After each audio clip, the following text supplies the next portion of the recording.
Hi, it's Alexis. In this video, I'm going to explain you how you can trap your ex, how you can trap him or her so they come back to you right away. It's basically 7 psychological hacks that you could use. Things not about manipulating the other, but to basically grow the attraction and grow the desire for them to get back with you. Before I start, and I know if you are a bit lost, in the dark, you had just had a breakup, or maybe you had a breakup months ago or years ago, but you don't know what to do, you don't know what to expect. I put together a quiz. It's basically an assessment, a few questions. I left the link in the description of the video. If you're watching on your phone, there's a little a triangle, so you click there. Otherwise, I left the link in the comment.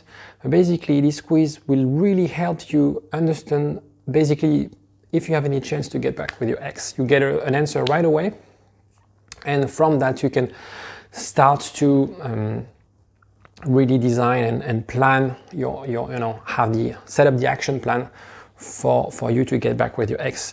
It takes 2 minutes. It's totally free. Have a look, pause the video, just click on the link, answer these questions. It's something we've done with psychologists. So it's really proven stuff. You get a score right away. You know what to expect rather than being in the dark. I guess you're watching this video, so you want more advices. But take the quiz. It takes 2 minutes. You have a better pictures, and then go back to the video and listen to the 7 hacks. So yeah, let's get started. First hack. It's what I call the pre-selection law. It's basically something in psychology where success attracts success. Positive people attracts positive people. I'll give you an example. And I've had the case myself, and most of my friends had this case. When you're single and you're dating people, you feel that you're sort of struggling to get into a relationship, and people, it's hard to seduce and things like that. But as soon as you get committed with someone, you get in a relationship, then you realize that all the people you dated, all the people that you try to date, or even if you're not interested, now they show a lot of interest to you. Because you become someone, it's not a success to be in a relationship, but basically you have another status, and because you're less sort of keen on dating them, or maybe less approachable, or maybe you're impossible to get, these people will get attracted to you. So the way to do that is basically so that's my action for you, is this week or this month, try to get in touch, have a catch up with a friend you have in common with your ex, and tell them about your success in relationships. Tell them that you've been dating, tell them that if lots of people are texting you that now that they know that you're single, compliments that you get when you go shopping or whatever, all these kind of things. Tell them to a friend you have in common, and you'll see that he would be the messenger, and you would have another image.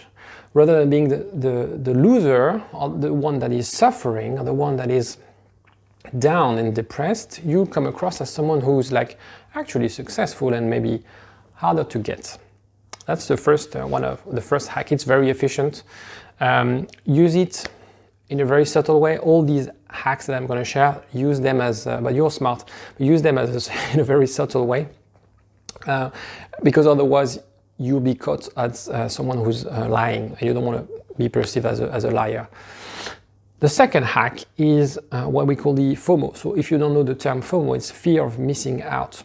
It's something that is basically coming from the social media. It's basically when you're looking at Instagram or Facebook, and you see people's life or what they are doing, and you feel like, wow, I'm missing out on something. So basically you see a picture of someone in party or going to the beach or whatever, and you feel like, oh yeah, I'd die to be there with them. So, I feel so bad that I'm in my living room in my PJ when they are like partying or whatever. This is what you have to do with your ex. She or he needs to have this feeling of when he looks at your social media, oh my God, he or she has an exciting life. I'm so much missing out on exciting things because I'm alone by so far, or even if they're with friends, but they're like comparing and they see like, actually I would be better off with them in that place doing these things. So use that, the social media, again, in a subtle way. Take yourself, go out and share stories about yourself, going on a walk, learning new things. Share also your success. So I don't know if you've stopped smoking, New Year's resolution, maybe you've stopped smoking or you're starting to exercise. You can use that to share that message that now you do exciting things. And if you do exciting things, people will want to jump on board and be with you. Because remember, and think about it, we are attracted by exciting people. We are attracted by the drivers. You don't want to be in the passenger seat of your car. You want to be the driver. And if you're the driver, if you show that you have the energy to move forward, to do something meaningful, to do exciting things, your ex will be naturally driven back to you because she would want to jump on that train, in that car, be with you, and you're the driver of that car. So yeah, could be sharing stories about, on Instagram, stories about you going on a walk. You don't have to spend thousands of pounds and buying, because I had a client who did that. He rented a Porsche, I think, or a Ferrari, I don't remember, for a day, just showing off that he had a Porsche or a Ferrari or whatever. And just to feel that he will be make his ex jealous because he has a Porsche or whatever. But she didn't get it because she knew that he was lying. So don't waste money trying to fake things. Just do exciting things and share them with your ex. Maybe it's cooking, maybe it's walking. Do exciting things and share it on social media. The third psychological hack is jealousy. Jealousy, and I say that in lots of my videos, be very subtle with that. You don't want to be the one, if you're a guy, or even if you're a girl, showing that you're kissing many girls or many guys on social media. That don't do it over the top, but just show that now that you are a very positive person, you're a successful person, and people are attracted to you.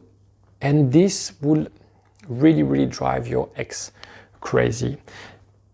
You have to do it in an indirect way. Don't show pictures of you with girls, or if you're a guy, or if you're a girl with other guys, but just, again, maybe use common friends. Just show that you are successful, that people are, now that you're single, people are now queuing to be with you, and that will drive jealousy. It doesn't mean that you're playing and actively trying to sleep with anyone, but it shows that now you're single, you're a valuable person, yeah, and that value now is, your ex is like, oh shit, I'm missing out on that value, I'm missing out on this thing. And some people, and that's the psychological hack here behind it, is we are attracted with things that people are attracted with.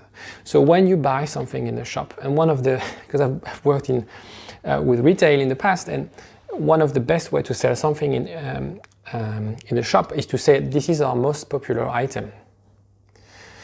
And people are like, okay, so because everybody thinks that it's a great thing, it should be great, right? So the same way, if you are perceived as someone very popular, if you are perceived as someone where everybody wants to go with you, your ex will think, actually, I might have been wrong. Maybe there's something I was missing. Maybe he's actually great. She's actually great. I want to get back with her, or with him.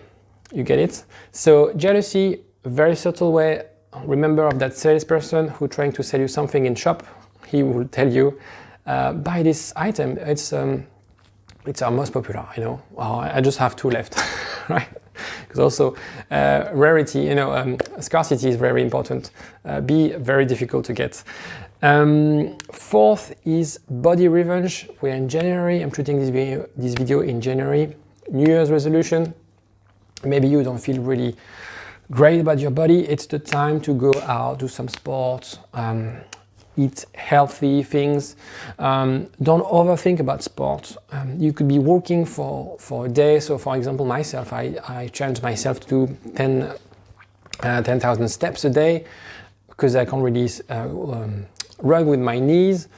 So I just do that, and I feel great about myself. I feel good because it's actually exhausting when you when you haven't done a lot of sports for ages. Just do that. Be active, and if you want to lose weight, it's not so much about the sport. It's also about the nutrition. So look at what you eat. Cook for yourself. Also, my tip is to don't buy processed food. Cook for yourself. You take more pleasure. You'll be able to understand what you eat. And actually, there's a famous diet where the guy says you can eat whatever you want. You can eat burgers, you can eat pizza, you can eat cakes, as long as you make them from beginning to the end. So just maybe try that. And there's many diets online. There's intermittent fasting. Try things out, try what works for you. But if you think about losing weight, it's not so much about the sport, it's about eating habits. Also, it's also about habits, just plain simply. So maybe think of a morning routine that you can put in place, because if you want to do something different, it's not about writing a resolution on a piece of paper. It's about how you can include this new habit in your daily routine. My advice for you is to do a small thing. You don't have to plan on, I want to lose 10 kilograms, I want to lose 2 stones in 1 week. It doesn't make sense. Maybe it's just about every morning I just do 10 push-ups or 10 squats, or every morning I just walk for 30 minutes. And just, try that. Do this routine and have this habit. And after a month, once you have this habit, if it's an achievable and easy habit, then you have it. And then you're gonna you can increase the intensity, for example. So that was about body revenge. Look great. She or he would be basically dying to be with you because now you're super hot. Basically, so ready for the summer, body revenge, have the body summer, maybe target May to be super handsome and super hot. The fifth one is reverse psychology. You might be familiar with this concept. It's just basically, rather than being the one suffering the decision and saying like, that's the worst thing that happened to my life, I will never get back with someone anymore, you can use terms, and look at the description of the video. I'm going to share with you some examples. You could be saying, this breakup is the best thing that happened in my life because now I see things clearly. You could be saying, I feel happier now because I have more freedom. All these kind of things where you would be basically saying the wrong things or the opposite things of what you think. And your ex would be very, very, I would say, shocked, not shocked, but she would be like, whoa, actually now I see my ex in a different way. Now his mindset has shifted. And it's a bit scary to say these kind of things because it's not necessarily what you think deep inside. But your ex will see like, oh, she wouldn't say he's moved on and then we're never going to get back together. He or she will have another perception of you, and she or he would basically be like, no, don't think that, actually. Don't think that, because most of the time, 85% of the time after a breakup, there's still feelings, there's a lot of feelings. And so when you say that right away to your ex, she would be basically very surprised and actually in a way be shocked and not agreeing and want to go the other way around, right? So reverse psychology is a great tool. Have a look at the description. Maybe share with me in the comment section some examples of text of SMS that you sent. It's one of the most efficient thing. It's one of the most, the scariest thing to do, but it works like magic. The sixth one is saying no. So in one of the videos, I talk about the movie Yes Man, where Jim Carrey says yes to everything, which is great. It's a bit of a shitty movie, but the mindset and the idea behind it is quite interesting. Say no is basically you have to respect yourself. You don't want to be the one always agreeing, always be flexible and always going in the other's direction. So, and I know a lot of people are really struggle to say no. I, for example, struggle sometimes to say no because I want to be flexible, I want to be adaptable, I want people to be happy and things. And so basically sometimes I neglect myself and I would say yes when I don't really agree or when I think otherwise.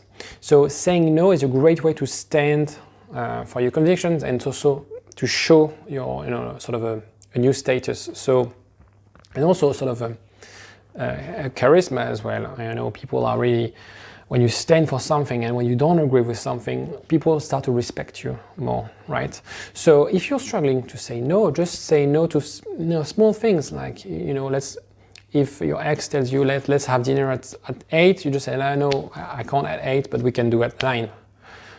All these kind of things, and try little by little to just stand for your things, and she or he will, especially if you've been using a person who's always says yes, she or he would have another view and realize that, oh, okay, nowadays he's standing for his thing, he's respectable and things like that. Look at it as, if you're pushing the same way, same intensity, then it doesn't move. If one is going more than the other, then there's no response.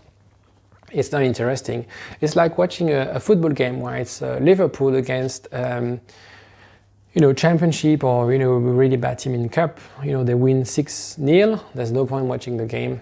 And that's what you have to do by saying no, is to rebalance the relationship and have sort of a balanced relationship. Think of the game where it's something, a team or I don't know, a tennis player, like let's say Nadal versus the number 500 in the ATP. He would win 6-0, 6-0, 6-0. There's no point watching the game. There's no point, looking at it because you know the results. So you have to have that confrontation and raise your game basically in order to level up with your ex. And the seventh one, the last one, is show that you're happy on social media. So use social media to show your happiness. As I mentioned, happy people attract happy people, and you want to be that magnet where your ex sees that person is really happy, that person is really fulfilled. He or she's doing exciting things. He's working on himself, he's learning new things, he has lots of friends, he seems happy. I want to be with a happy person. Remember, lots of people after a breakup, they are depressed, they're sad, they are the opposite of happy. And when you're like that, it's the worst thing you could do because there's no way your ex will get back with you if she or he perceives you as someone sad or depressed. She would not be interested, or he would not be attracted to you. Show that you're happy. You're a happy person, you will attract him or her. Nobody wants to be getting back with someone who's crying. Nobody wants to be getting back with someone who's sad, who's depressed. Nobody wants to get back with someone who's lazy at staying at home and watching Netflix. That's not exciting. Be exciting, be happy, and show it on the social media. And you'll see she will get back to you right away. Not right away, but she would be basically have the desire back to get back with you. Again, if you have any doubt on whether you have any chance to get back with your ex, remember there's a quiz in the description of the video. I put also the link in the first comment of the video. It takes 2 minutes. Just take the quiz. You'll have a better idea. You have an idea. It's actually a very precise idea of whether you have any chance to get back with your ex. Any other questions? Put some comments in the video. I'll be more than happy to answer any of your questions. Bye.